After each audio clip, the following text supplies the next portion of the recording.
Jean-Dominique Merchet, l'armée française est-elle bien organisée? Est-ce qu'elle sait anticiper les choses maintenant, après 3 semaines de conflit? Globalement, l'armée française est d'un excellent niveau. Il faut que les Français le sachent. D'ailleurs, l'armée française en a fait la démonstration au Mali au début de l'année.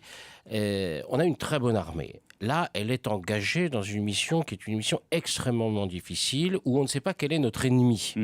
On est là pour rapporter la paix dans une ville africaine qui est livrée à la violence. Il n'y a que 1600 soldats français, dont en fait moins de la moitié peuvent être réellement engagés sur le terrain. Donc ça veut dire que Où est l'autre moitié? Elle fait tourner la base, elle assure la sécurité, la protection de l'aéroport parce qu'il y a des menaces. L'aéroport de Bangui. Et donc il y a quelques centaines de soldats qui peuvent sortir, patrouiller, pas plus en permanence, pas plus, et 24 heures sur 24, donc il y a des roulements. Donc ça veut dire que les effectifs sont évidemment insuffisants pour ramener la paix ou même un semblant de sécurité dans une ville de centaines de milliers d'habitants où il y a des réfugiés partout, on ne sait pas.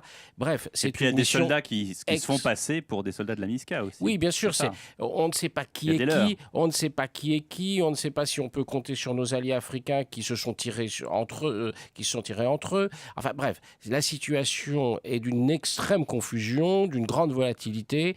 L'armée française est capable de faire ce genre de choses. Là, elle n'en a tout simplement pas les moyens. C'est vrai que c'est d'abord aux Centrafricains de régler leurs problèmes entre eux et aux Africains de régler leurs problèmes sur leur continent. Sauf que la réalité du monde tel qu'il est, c'est qu'ils n'en sont pas capables et qu'ils nous demandent de venir les aider. C'est pas comme si la France décidait toute seule dans son coin d'aller recoloniser la Centrafrique.